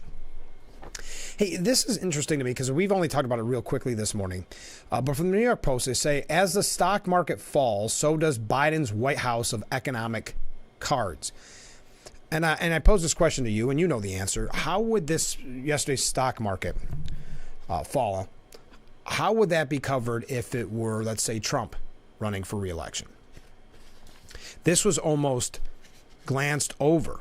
Investors are showing they have no confidence, that their confidence is sinking like a stone with the worst recent losses suffered by leading companies in the tech sector, a longtime engine of American economic growth that seems to be breaking down in a mire of declining profits. Flawed products, consumer mistrust, and ironically, a decaying relationship with its traditional allies in the Democratic Party. No one on Wall Street trusts either the lame duck incumbent or his anointed successor. And on November 5th, she may well discover that most Americans don't either. I think that's a very good point, and one I was hoping someone in the media would make, that we kept hearing about loss of confidence, I started to wonder how much of that is in the fact that all we're hearing about is Harris's trajectory and how great she's doing, and it's inevitable. She's going to be in the White House, according to media reports. The poll numbers are getting better for her. She's winning all these states that Biden wasn't winning, and that this is just the worst 2 weeks in the history of the world for Donald Trump. Yes, it's getting very, very obnoxious, the coverage, but to think that they ignore a stock market crash, they are really pretty quiet on what's happening in the Middle East right now, because they know that will reflect poorly on Harris as well, as Harris tries to get that, as the media puts it, pro-Palestinian vote, that kind of anti-Israel vote. But speaking of Biden, we got a comment from a viewer. The easiest way for them to spin the stock market crash is to ignore it. Exactly. And that's what we're seeing. I was on, I believe it was CNN this morning. I thought, what are they going to have to say about this? Nothing. There was nothing out front. It was all about the vice president. And that's what's something to be said about the vice presidential race right now. And really, if Harris hasn't made up her mind, it was a smart move to keep this dragging out, because this is where the focus is by the media. So we thought we might have it yesterday. We did not get the pick until supposedly today, but that's what the media is laser-like focused on, the Veep race. So I'll be focused on it too. Who do you think it's going to be at the end of the day? Because we're supposed to know by later this, I think, evening is the rally. Now, I had mentioned this at the top of the show. Pelosi and Biden haven't spoken since he dropped out of the presidential race. Now, we saw that smirk from her over the weekend when she was asked about if she was influential in getting Biden not to run for a second term. I mean, think about the loyalty there. And this is rare. I mean, we've talked about it a million times. Democrats normally rally around each other. That's why many of us who for years witnessed that were watching it, the coverage of this with bated breath, thinking, what in the world is going on? This is not typical. This is not what the media and the left do to each other. But Pelosi, it is believed, was one of the most influential. Her, Schumer, Obama, in pushing Biden out. Now we know, well, there was speculation at the time that kind of the payback for Biden was he said, okay, I'm stepping aside and I'm going to endorse Harris instantly. Because the powerful elite did not want it to be Harris for obvious reasons. She did not have good polling numbers. She will now, because again, this is the honeymoon that will last 4 months. This is for those that are not informed, that are watching this, think that Harris is a completely different person. May not have been that familiar with Harris to begin with, because she was so quiet in her 4 years as VP. So this is like painting a new candidate. But that was the speculation, was that's Biden's kind of punishment. Okay, you got me out. Well, you have to now try to win this thing with Harris. It was rumored that Obama actually wanted to be Mark Kelly. That's why I'm surprised that Mark Kelly's name hasn't really been thrown around much in the last few days for the vice presidential race. It's been basically Shapiro and Walz. I don't know what caused Kelly to be kind of dropped. That was a tangent there, though. I apologize. Pelosi and Biden haven't spoken since he dropped out of the 2024 presidential race. That's according to an interview she gave yesterday on none other than CNN. The last time the two Democrats conversed would then be when Pelosi spoke with Biden before he announced on July 21st that he had ended his bid for a second term. I was asking for a campaign that would win, and I wasn't seeing that on the horizon. Ooh, that's a nasty way of putting that. I was asking for a campaign that would win, and I wasn't seeing that on the horizon. She has denied rumors that she led the charge of Democrats pushing Biden to take his name out of the running. But when asked if everything was okay with the relationship on CNN, Pelosi didn't give a direct answer. You'd have to ask him, but I hope so. Look, I love Joe Biden, respected him for over 40 years. Sounds like maybe there isn't too much love lost anymore if you have to ask him. Would you say that about, let's say, one of your best friends? Are you guys still getting along? You'd have to ask him. That's not a typical answer. We know at the time that it was reported anyway that she was reading Biden the poll numbers showing him that he could not win. Biden reportedly pushed back and was seething at Pelosi at the time. Reported by CNN back when that happened. Pelosi has attempted to distance herself from the narrative that she led the movement to push Biden out of the race, instead laying on the compliments to the legacy of the president, which has been, he should be on Mount Rushmore. He was wonderful. Now, they asked her about Kamala Harris. Pelosi called the former prosecutor very politically astute, as demonstrated by her win in a competitive primary for California's Attorney General. The unlikely rise. Yes. We've got some comments coming in. But Nancy Pelosi, this is how Piers Morgan put it. We'll tell you what he had to say when we come back. Nancy Pelosi murdered Joe Biden's political career, but now she wants him on Mount Rushmore. What a shameless hypocrite. I'm not the biggest Piers Morgan fan, but there's a couple points to take away from this. Also, what do you think about RFK Jr. and the bear? What do you think about Raskin and that comment we read earlier, Secret Service? So much more to get to. Feel free to comment on that or anything else you'd like to comment on. And when we come back, we'll read as many as we possibly can. So stay with us. This is Frankly Speaking here on WYDC TV. Big Fox, stay with us.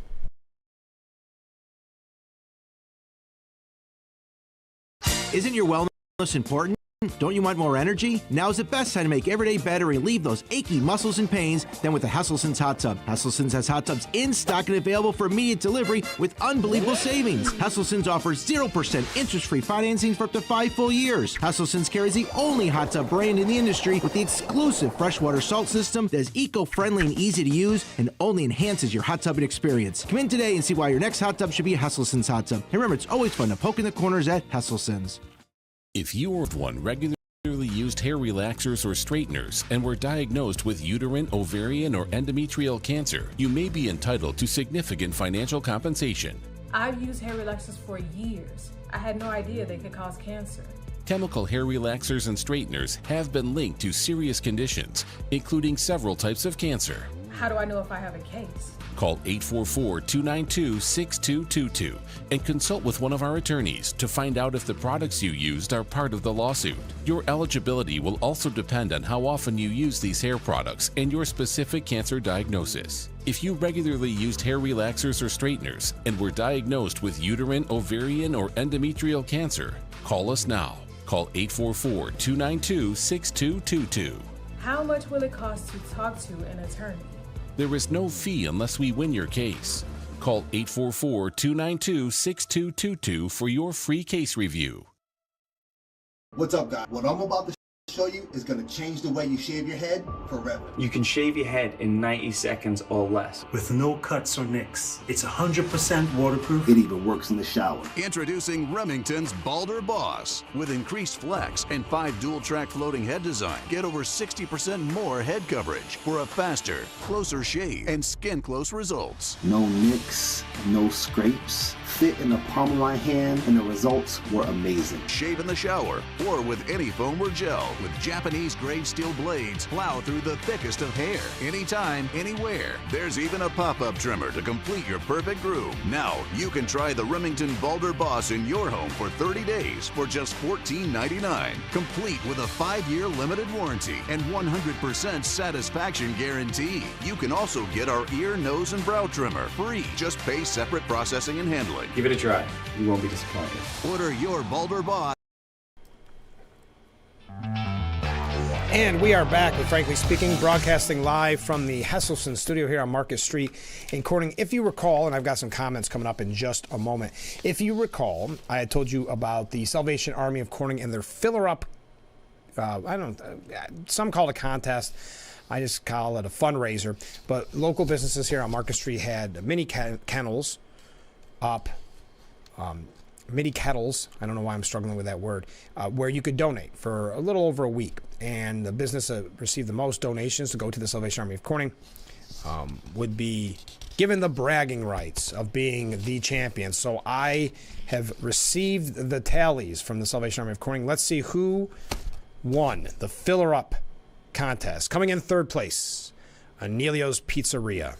Coming in second place, Sorge's Restaurant. And the winner, receiving the most money for the amazing work that the Salvation Army of Corning does, it was Connor's Mercantile. So congratulations to them for, at the end of the day, doing something amazing for such a good cause. And I'll be telling you about other fundraising events coming up soon for the Salvation Army of Corning. One comment from a viewer as we move along. The stock market crashed because nobody can afford to buy anything. Thanks, Democrats. Well, going back to the stock market falling, which again, look, the media's coverage of this shows you how much in the tank they are for the Harris campaign. Biden's irresponsible strategy ballooned the national debt by $7.9 trillion, boosted inflation, and drove up interest rates.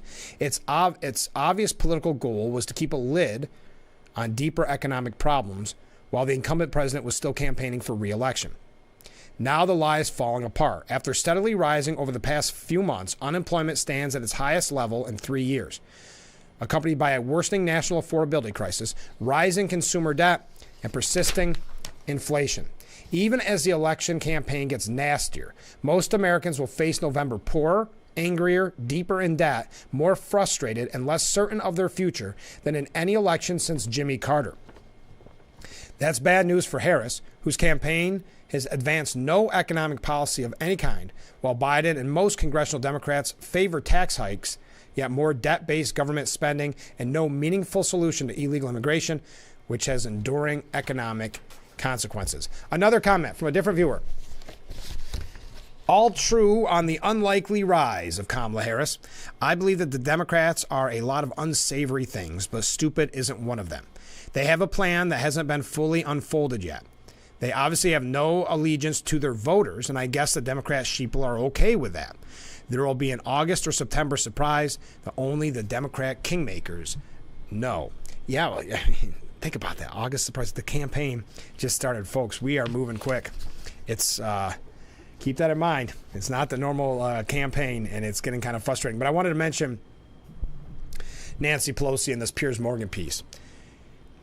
Nancy Pelosi was what we British would call a brass neck. It's a saying that alludes to someone so thick-skinned and makes them utterly impervious to any sense of shame for their self-interested or hypocritical actions. It's an open secret in Washington that Pelosi just did to Joe Biden what Marcus Brutus did to Julius Caesar. Of course, she didn't actually kill him, but she did kill his political career, and she did it in a manner so ruthless that I'm told on a reliable authority that Biden will never forgive her for it. Hence the reason why she was asked, are you still friends? And she said, well, you'll have to ask him. Following the president's humiliating debate debacle with Donald Trump, Pelosi appointed herself chief assassin, albeit one who continued to support him publicly while knifing him in the back behind the scenes. As Politico reported back in July, the speaker does not want to call on him to resign, but she will do everything in her power to make sure it happens. That's exactly what she did. Until Biden finally fell on the sword, she dropped in front of him. So Joe Biden was forced to quit his dream job, the one he had fought so ardently to get his whole political life, and the one he never had any desire or intention of voluntarily giving up.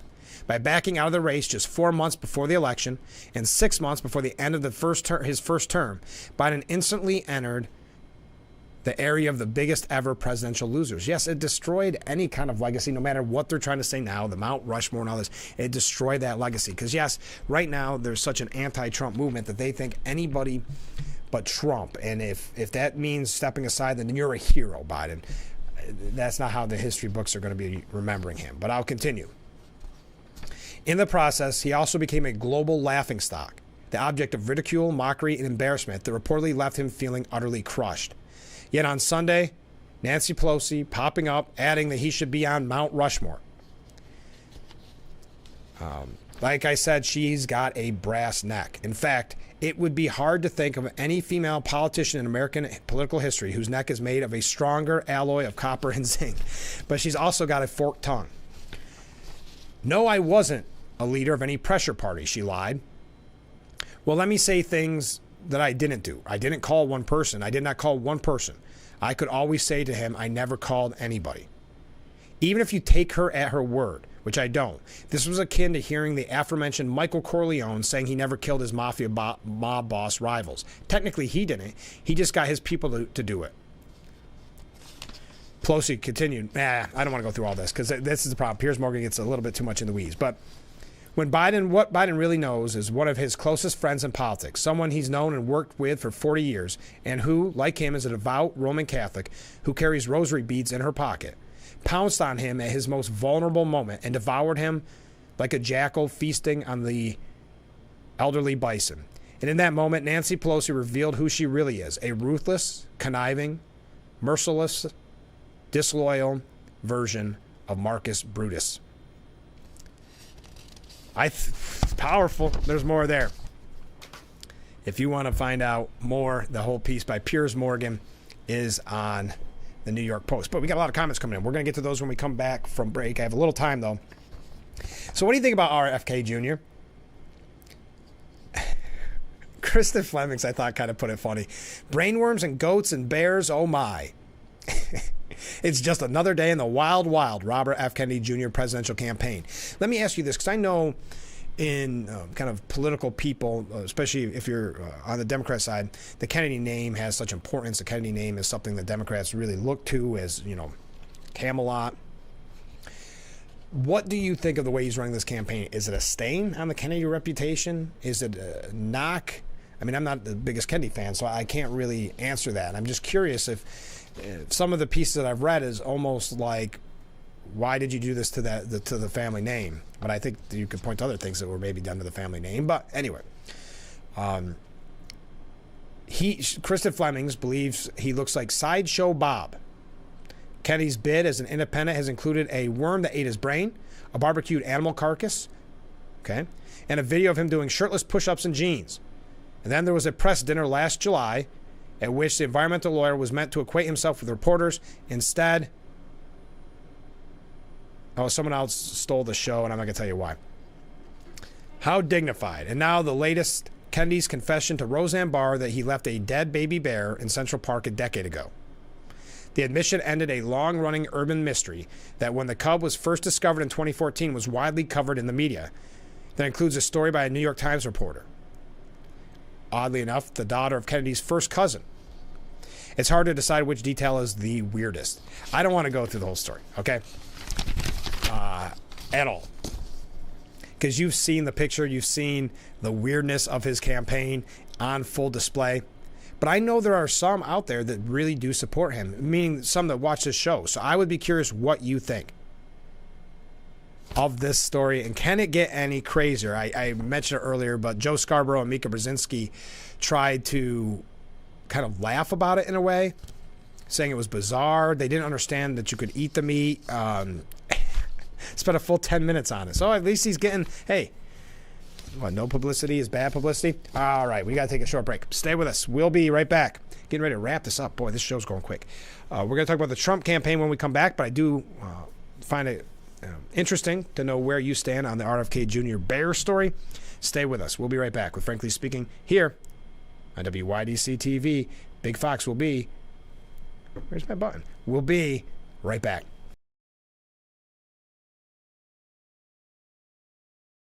Our water's better tasting. It's better for the planet. That's great, sir. Can I take your order? Oh, number 3.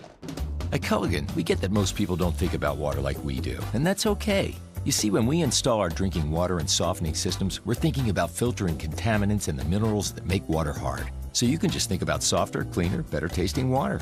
At Culligan, we think about your water, so you don't have to. Call today to schedule your free water test. I'm Mary. I've lived here for 70 years, but I do fine right here in my house, and I want to be here as long as I can be. And I feel comfortable knowing that if something happened to me, someone would know because of the cameras that are installed in various spots in my home. That has been a wonderful gift to me, to be able to have that security and that support from Full Circle America, and that's what it's all about. Free Saturday.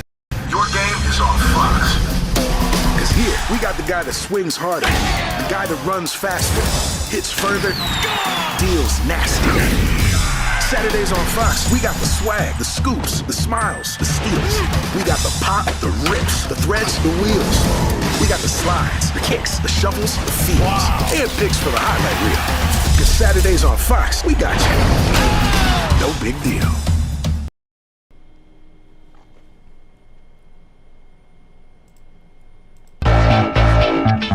And we are back with Frankly Speaking, broadcasting live from the Hesselson studio here on Marcus Street in Corning. Let's get back into the nitty-gritty here, if we will. CNBC host Jim Cramer was on Squawk on the Street yesterday, and he said, I'm saying, who is that? And the vice president. We don't know who the vice presidential candidate is. How about Tony West surfacing? My guy Tony West would make it so you have to rethink how left Kamala is. I think people should do that. Tony West at PepsiCo. There was no business person really that close to Biden. Kramer then added, this is a nice change of pace. A lot of business people surrounding Harris if you're in the stock market. If you care about your paycheck, you go with Trump. That is what you do. He wants to cut your taxes. Yeah, they're not going to own up on the stock market at all. This is going to be really interesting to see the way the media covers it. Sorry, it's up in my eye. Trump calling it the Kamala crash. Of course there was a massive market downturn. Kamala is even worse than Crooked Joe. Markets will never accept the radical left lunatic that destroyed San Francisco and California as a whole. Next move, the Great Depression of 2024. You can't play games with markets. Kamala crash. This is former President Trump tweeting out or truthing out. The Republican presidential nominee followed up with another post saying the election comes down to voters' choice between Trump prosperity or the Kamala crash and Great Depression of 2024. Probability of World War III if these very stupid people remain in office. Remember, Trump was right about everything. Sounds like a typical Trump quote. I do find it amazing that there's no media person that was intellectually curious about what Harris thought of the crash. Did I not see a statement? Harris and her campaign stayed notably silent about the market decline as of the last time I checked. And the Trump's running mate, J.D. Vance, is calling her out for it. This moment could set off a real economic calamity around the globe. It requires steady leadership, the kind President Trump delivered for 4 years. Kamala Harris is too afraid to answer media questions and cannot lead us in these troubled times. I do believe there is a real fear there of her answering questions. I don't think she's going to want to debate. Now, I didn't think Biden was going to debate because of his mental decline. I was wrong. I fully admit that I was wrong. He did the debate. I was right in the sense he shouldn't have done the debate. So I don't think Harris, what are your thoughts? Do you think Harris wants to debate? She's not going to do the Fox News debate. But then does Trump go stubborn and say, well, if you're not doing Fox News, we're not going to do anything? I don't think that's a good idea for the Trump campaign because you are going to have a love fest from the media for the next 4 months.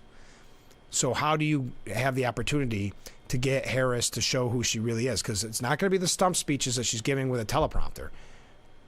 Because that's what she's going to do for the next 4 months. So is that the opportunity to show the difference between Trump and Harris? But do you think there will be a debate?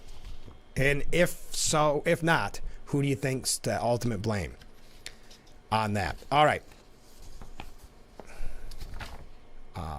Yes, no, I know about the Kennedys. That's what I'm saying.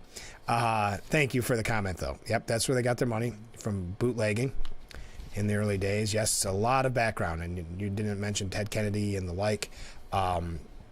So I was just wondering if those who like Kennedy, I understand that viewer does not like Kennedy, but if there are those that like Kennedy, where do you stand, the Kennedy name, I should say, where do you stand on this campaign? And does it hurt that supposed Kennedy name?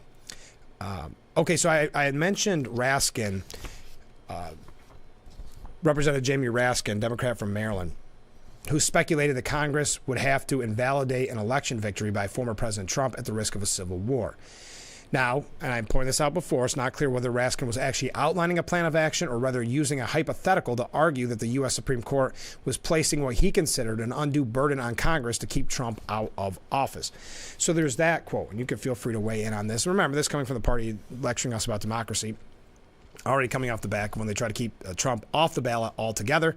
And, of course, you have the lawfare. And, of course, you have now the Democrat nominee who has never been voted on to be the presidential nominee once. Never had received one vote from a Democrat to be the presidential nominee. Yet here we are today, the virtual roll call last night, and she is the official nominee. So you've got Raskin describing that scenario. Then listen to this. Inside, this is from CNN. Inside the legal plans by foes of Donald Trump and Project 2025 to fight his second term agenda.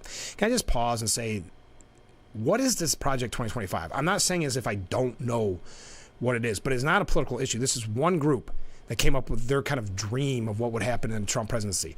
I know a lot of Republicans. We've talked with a lot of Republicans. This has never been an agenda. This has never been a plan. This has never been something pushed by anybody but outside that group. So but boy, the media is running with it, aren't they?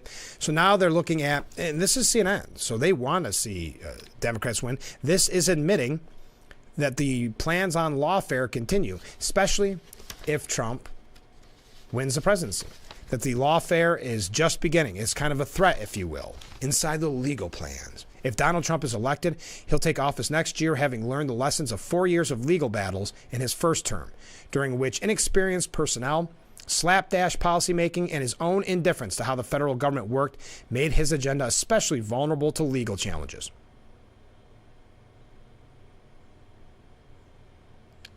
Okay, now I'm confused by this comment.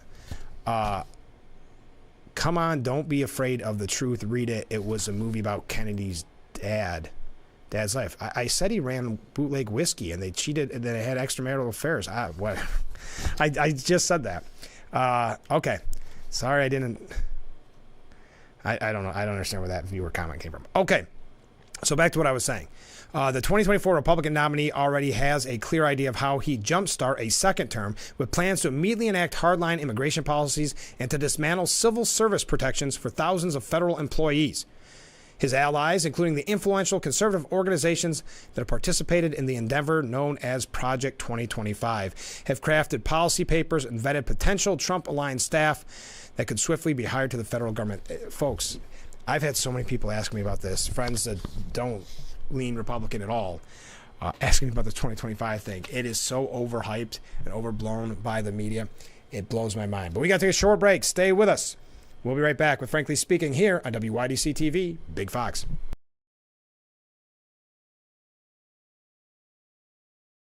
Hi, I'm Adam. And I'm Aubrey. For over 40 years, the Blaze Alexander family dealerships have been making car buying easy, affordable, with respect for your time. And we do that by treating all of our customers like family. By making sure you get the lowest rates, biggest discounts, and most for your trade. By providing clean, comfortable, and convenient service. By offering the largest selection of new and pre-owned vehicles every day. Visit a Blaze Alexander family dealership, where we're taking the deals the other guys won't. The world's pizza has been baked in ovens made of stone, but you can't put one of those on the countertop in your home. Introducing Paisano, the authentic pizza oven by Granite Stone. Now make the world's most delicious pizza with real stone right in your own home. You simply set it and let it make golden, crispy, extra cheesy stone-baked pies in under 6 minutes. The secret is the dual-controlled heat zones that quickly heat the real ceramic stone up to 800 degrees so you can stone bake just like the pros. Plus, there's no gas, wood, or charcoal needed. Paisano is electric, plug-in, and portable. You can get your Paisano pizza oven for just 4 easy payments of $39.99. And we're going to drop one payment. You get it all for just 3 easy payments of $39.99. Plus, we'll ship your entire order free. Call 1-800-597-7208 or order online at buypaisano.com. Call now. And we are back, wrapping up today's edition of Frankly Speaking. Thank you to everybody joining us. Hey, just in time for election, New York is starting to mail $350 million in Empire State Child Tax Credit checks to residents. Just in time for Election Day. Thank you, Governor Hochul. Did you see that the Secret Service says it disposed of the cocaine that it found at the White House, and now we're learning that there was a partial DNA hit? And that's why many speculated it was disposed of. The evidence from the investigation was disposed of in accordance with retention policies, their spokesperson said. Now, it was reported back at the time that Kimberly Cheadle, who's no longer there, wanted to destroy the cocaine but faced internal opposition because it was supposed to be retained for 7 years. That's evidence is supposed to be retained for 7 years. She wanted it gone, which made sense. She was appointed, pushed through by Dr. Jill Biden. Two sources told the outlet that Cheadle or someone speaking at her direction called the agency's forensic division vault supervisor, Matt White, and asked him to dispose of the evidence because leadership wanted to close the case. Three sources connected to the Secret Service told Real Clear Politics that DNA had been recovered from the half-used dime bag, allowing for a partial hit in a national database after the drug was found on July 2nd, 2023. The Secret Service closed its investigation just 11 days after the cocaine was found without interviewing any potential suspects, given the impression that the agency wasn't interested in learning the facts behind the embarrassing incident. But it's interesting that they found a partial DNA match. Maybe that's why it needed to be destroyed so quickly. Here's a question from a viewer. Can media types be held accountable for cover-ups? I know this sounds crazy, but consider that if you lie in a court of law, you'll be nailed with a contempt of court, etc. That's a great question. The perjury, the libel, the slander, it's tough. It is really tough to get those charges brought, for lack of a better word, or the lawsuit filed. Because I know that former President Trump talked about it quite a bit when he was president. Yeah, that's a great question because, listen, they're not going to be held accountable because who's going to go after them, unfortunately? The cover-ups going all the way back for years. I mean, the cover-ups are what the media does. That's what they're doing right now to keep Kamala Harris propped up. Josh Hawley reveals that new whistleblowers claim about Secret Service failures at the Trump rally that he's scared to death. The site agent, the lead agent, was known to the Trump campaign to be inexperienced, to be ineffectual, to be frankly incompetent at their job. I'm also told by whistleblowers that on that day she was not enforcing the normal security protocols. She was not checking people's ID. She did not use Secret Service agents. Most of the agents there that day were not Secret Service agents. They were Homeland Security agents. Whistleblowers are coming forward from the Secret Service because they can't believe what leadership is doing. They cannot believe that Secret Service is not taking action to clear out the rot. No, they're just doing it, as has been said by many, to cover themselves. Frankly, they're scared to death that this is going to happen again. We can't let it happen again. We got to get the facts. I urge you to suspend the lead site agent from all Secret Service duties immediately while these claims are investigated. We are out of time for today's edition of Frankly Speaking. Boy, did we cover a lot of topics, didn't we? Thank you for being a part of it. Thank you for all the comments. Thank you for all the waves. We have a busy week. Guests on the program all the rest of the week. I did want to remind you that on Thursday, we'll be talking with former Congressman Joe Sempolinski. He'll be joining us, so if you have any questions, get to ahead of time. A lot of times we get so many questions during his time on the show, we don't have an opportunity to get to all of them. So if you have any questions, comments, concerns for former Congressman Joe Sempolinski, send them along. And I hope that you have a great day and that you'll join us every weekday morning starting at 6 a.m. for Frankly Speaking, only on WYDC TV, Big Fox. We will see you tomorrow morning bright and early. I look forward to it already.